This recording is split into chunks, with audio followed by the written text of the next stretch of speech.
A number sits on the front of an old New Zealand building. It may be 20%. The notice has stripes, a date, and an instruction for the owner. To a passerby, the number looks like an exam result. 20% sounds almost broken. 34% sounds only slightly better. Neither number tells you the building's chance of collapsing in the next earthquake. That is the useful idea behind New Zealand's earthquake-prone building notices. The percentage is a comparison, not a prediction. In August 2026, a powerful earthquake struck Western Colombia. It had a magnitude of 7.4. Buildings collapsed across several cities and towns. Rescuers searched concrete, brick, and soft earth for missing people. The pictures made one question feel very close to home. What can a number on a New Zealand building really promise? The short answer is less than most people imagine. It also tells us something more useful than a promise. Engineers call the measure percentage of new building standard. It compares an existing building with a similar new building. That imagined new building stands on the same kind of site. It meets the minimum life safety level required by the building code. The comparison looks at expected performance during earthquake shaking. It does not measure beauty, comfort, value, or everyday condition. Most importantly, it does not describe a building's remaining strength like a battery. A 20% rating does not mean 80% has worn away. It does not mean collapse has a 20% chance. The number is an index of relative seismic performance.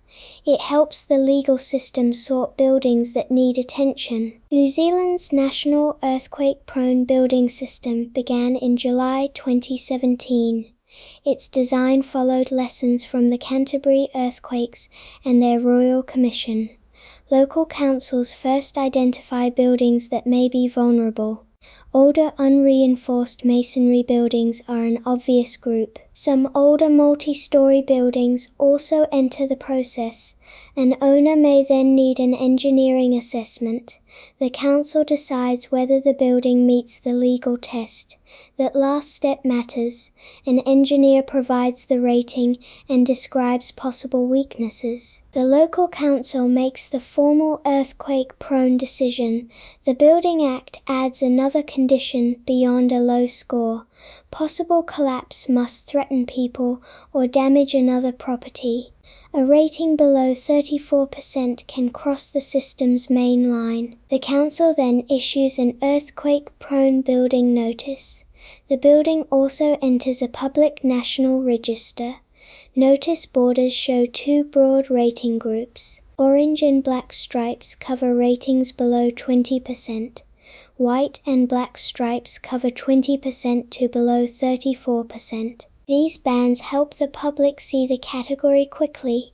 However, 34% is a legal doorway, not a wall in nature.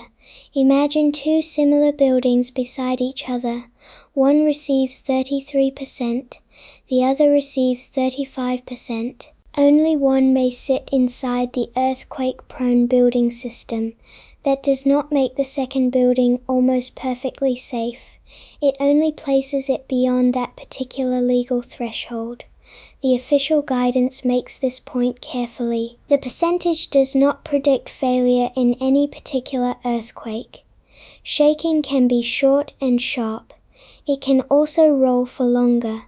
Soft ground can change how movement reaches a structure. Building height, shape, materials, and weak connections all matter. The same earthquake can test nearby buildings in different ways. There is another number that often creates false comfort. 100% means comparison with the minimum required new building performance. It does not promise that a building will remain undamaged. The building code focuses strongly on protecting life. Recovery is a different goal. A building can protect people and still need expensive repair. It may even become unusable after the shaking. Canterbury and Kaikoura made that gap painfully visible. Many buildings protected lives, but could not quickly reopen. New Zealand guidance helps designers aim beyond minimum life safety. That stronger goal is sometimes called low-damage seismic design. It tries to protect recovery, not only escape. Return to the striped notice on the old building. Does it mean everyone must leave immediately? Usually the notice alone does not say that. The percentage was not designed to make an immediate occupancy decision. Many low-rated buildings remain occupied while owners plan seismic work. Closing a building also carries costs and risks. People can lose homes, services, workplaces, and community spaces, so an owner needs more than one number. They need the engineering report, identified weaknesses, use, and exposure time. They also need a realistic plan for reducing risk. This is where two New Zealand notices must not be confused. An earthquake-prone building notice manages known risk before a future event. A red emergency placard follows actual damage or an immediate outside hazard. That red placard means entry is prohibited. It may appear after an earthquake, flood, fire, or landslide. A rapid assessor uses it when a building cannot safely be entered. The striped earthquake-prone notice serves a different clock. It warns about relative vulnerability and a legal remediation process. The red placard answers a simpler, urgent question: can anyone enter the building immediately? The striped notice asks a longer question: how should this known risk be managed before the deadline? That deadline depends on location and building priority.